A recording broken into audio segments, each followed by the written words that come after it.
자, 20절과 21절에서 농업을 시작했다라는 의미 자체를 우리가 노아의 진짜 영적 기능이 이루어지지 못하고 있는 부정적 상태임을 우리가 묵상을 했다면 22절의 행동에 대해서 우리가 주목을 해야 할 필요가 있어요. 이 아들들의 행동을.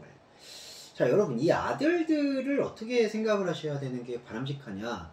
물리적인 아들일 수 있죠. 역사적으로 이제 흐르는 역사의 기록일 수 있으니까. 하지만 지금 창세기에서 적어도 원역사라고 말하고 있는 부분 안에서는 이게 단순한 역사적 기록만을 얘기하는 게 아니라 문자를 써서 죄송한데 이 원역사는 곧 하나님의 시간이라고 할 수 있는 이 탈역사적인 시각과 인간이 갖고 끌어가고 있는 인간의 시간이라는 역사적 시간, 그러니까 크로니컬한 시간과 카이로티컬한 시간이 교차되어 있어서 입체적으로 드러나 있는 어떤 입체적 비전을 드러낸다고 보셔야 됩니다. 그러니까 역사성과 탈역사성이 함께 조화를 이루고 있는 텍스트다, 이렇게 생각을 하신다면 이 노아의 아들들이라는 개념은 노아에 있는 내면 자아의 대화라고 보셔야 되는 거예요. 그러니까 이 성경의 역할은요, 저와 여러분 안에 있는 하나님을 잃어버리고 있는 나의 정체성과 하나님과 함께 교통, 화합, 연합하고 있는 나의 정체성과의 끊임없는 커뮤니케이션 과정이라는 거죠. 그 커뮤니케이션을 통해서 나의 하나님 없음을 고백하고 그 하나님 없음을 고백하게 하셨던 그 영적인 주체성인 그리스도 예수. 그러니까 이 구약에서는 그리스도 예수로 그러니까 직접적으로 언급은 되지 않았지만 우리 안에 함께 하시는 분이라는 하나님의 신명을 통해서 우리한테 제시가 되는 거죠. 바로 그거를 이루어내는 영적인 화합 과정이라고 보시면 되겠어요. 자, 그렇기 때문에 여기서 말하는 아들이라는 개념, 셈, 함, 야벳이라는 개념은 우리 말하고 있는 이 크로니컬한 역사적 개념에서 실제 있는 아들을 전면의 메시지로 준 게 아니라 노아의 내면자들의 또 하나의 중요한 측면이라는 걸로 염두에 두시고 보면 좋겠습니다. 그러면 22절에 어떻게 등장하죠? 먼저 아예 기록자는 노골적으로 함을 이렇게 언급을 하는 거야. 가나안의 아버지 함. 근데 이게 제가 아까 말씀드렸던 그 18절의 내용이잖아요.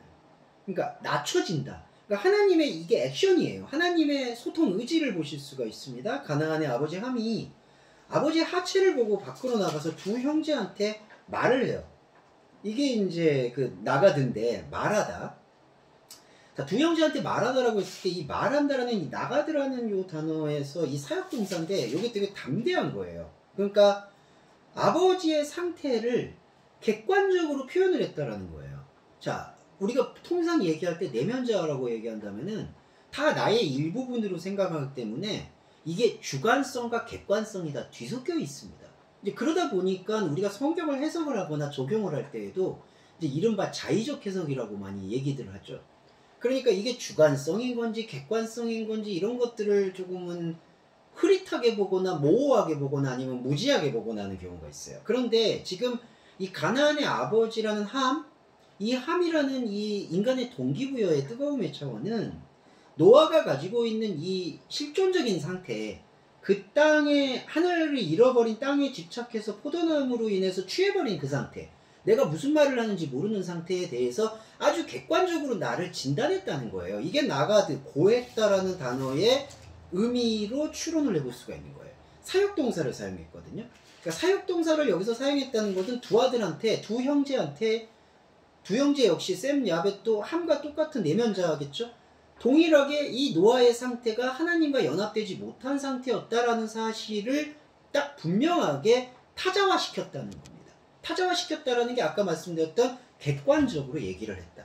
그러니까 여러분, 저와 여러분도 내 자신의 내면자에게 하나님 말씀을 투사했을 때 적어도 사울과 바울처럼 그리스도와 함께 죽지 않고서는 그리스도와 함께 산다라는 것을 기대할 수 없다라는 십자가와 부활이라는 영적 태동 원리를 분명하게 인지할 필요가 있다는 거예요. 자, 그런 분명한 인지 체계를 영적으로 시스템화 시키고자, 그러니까 영적으로 분명하게 획을 이렇게 긋고자 하는 거. 그러니까 분명한 어떤 선을 긋고자 해서 명확하게 표현하고자 했던 그 표현이 바로 나가드라는 거죠. 두 형제한테 고했다. 그러니까 이걸 객관적으로 노아의 상태를 말했다는 거예요. 그렇기 때문에 조금 쉽게 풀이를 해드리면 이거는 부정적인 의미가 아니라는 거예요. 두 형제한테. 자, 그리고 또 하나 좀 살펴봐야 될 부분, 주목해야 될 부분이, 자, 아버지의 하체라고 되어 있습니다. 근데 여기서는 아버지라는 게 지금 노아잖아요. 근데 이 아버지가 이제 아부가 됐는데, 예, 히브리어로. 아부는 지금 명확하게, 자, 3인칭 단수 남성이 돼 있어요. 아버지. 예, 그렇죠. 그런데 여기 지금 연계형으로 되어 있는 이 에루바가 나오거든요. 이게 하체라고 번역이 되어 있는데, 이 하체는 성을 보시면, 히브리어는 그 여성, 남성, 중성 명사가 되잖아요. 성을 보시면 이게 여성 단수예요. 그러니까 이게 여성의 생식기를 말하는 단어예요. 에루바가. 여기 히브리어. 지금 한글 번역에 아버지의 하체라고 되어 있는 이 에루바가 여성 명사예요. 근데 여러분 이게 되게 모순처럼 보이죠? 아버지는 남성 명사 노아인데 지금 아버지의 연계형인 하체는 여성의 생식기를 말한다? 근데 이게 지금 노출되었다? 이게 어떤 뜻을 내포하고 있을까라는 질문을 갖게 돼요. 이때 우리가 이제 묵상했던 그 아담과 하와 안에서에 나타났던 우리 안에 말씀을 수용하는 것과 말씀을 수용해서 영적인 생명을 잉태함으로써 하나님 앞에 의로움으로 인정받는 남성성과 여성성의 공존이라는 생명 주제를 이해하게 된다면 이 22절에서 아버지의 하체에 대한 그 성의 차이를 이해할 수가 있다고 볼 수 있죠. 자, 노아는 남성인데 왜 여성의 생식기, 여성 명사를 내세웠을까? 노아도 우리의 모든 존재잖아요. 자, 우리 모든 존재는 그리스도의 신부죠. 그랜드 알레고리로 표현을 하자면 가장 손쉽게. 그러면 우리의 모든 존재는 남성, 여성이라는 물리적 성을 떠나서 그리스도의 말씀을 받아들이고 그거를 수용해야 될 신부된 존재, 여성적 존재라는 거예요. 노아도 마찬가지죠. 그런데 그 여성적 존재인 하체가 왜 벌거벗겨졌죠?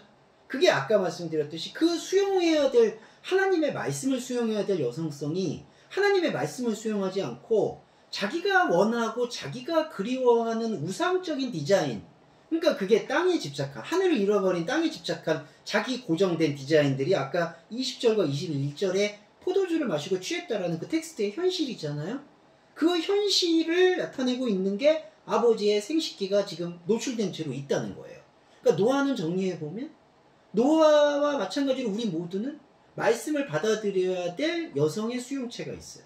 그런데 그 여성의 수용체가 하나님의 말씀을 받아들여서 온전한 그리스도화되지 않고 있다라면은 그 여성의 성기로 표현되었던 이 여성의 생식기는 노출되고 부끄러움을 모른 채 말씀을 채우지 못하고 다른 복음에 의해서 시달릴 수밖에 없다라는 현실인 것이죠. 그 현실을 지금 가나안의 아버지 함이라는 존재가 고한 거예요. 객관화시켰다는 겁니다. 자, 객관화를 시켰는데 여기까지 들어가 볼게요. 객관을 했는데 셈과 야벳은 어떻게 했죠? 어깨를 메고 뒷걸음쳐 들어가 아버지의 하체를 덮었어요. 이 덮었다라는 건 은폐했다라는 단어로도 귀속이 됩니다. 이게 이제 카파흐인데 덮었다, 은폐했다, 감췄다. 근데 여러분 이 덮었다라는 이 카파흐라는 단어와 어떤 대립되는 단어가 떠오를까요? 그냥 70인역으로 풀어서 헬라어로 말씀드릴게요. 알레데이아가 떠오르죠. 그러니까 덮었다는 건 은폐했다는 건데 알레데이아, 진리라는 뜻은 뭔가요? 덮었던 것을 드러낸다는 뜻이에요. 그러니까 아까 나가드라는 단어, 고했다라는 단어도요, 폭로했다라는 의미라서 이게 부정과 긍정의 여부를 떠나서 그 고했다, 폭로했다라는 의미의 쓰임새는 진리의 선포의 쓰임새와 유사하게 맞닿아 있다는 거예요. 그런데 셈과 야벳의 존재, 그러니까 확장성과 이름, 그 중간을 연결하는 것에서의 길을 잃어버렸다라고 볼 수 있는 이 우리의 내면자 안에서의 하나님을 잃어버린 셈과 야벳의 다른 존재는 이걸 은폐했다는 거예요. 아버지의 하체가 드러나고 있는 이 사실을 객관화하지 못하고 이것이 그러니까 쉽게 말해서 하나님과 다른 상태였다는 걸 고백할 관심이나 아니면 여부가 생략된 채 그냥 아버지의 하체를 덮고 돌이키고 보지 않은 거예요. 여러분 이게 긍정적으로 유추할 수 있을까요? 긍정적 유추와는 좀 다른 맥락이 되는 거죠. 근데 왜 저주를 할까? 그거에 대해서 조금 더 설명을 드리겠습니다.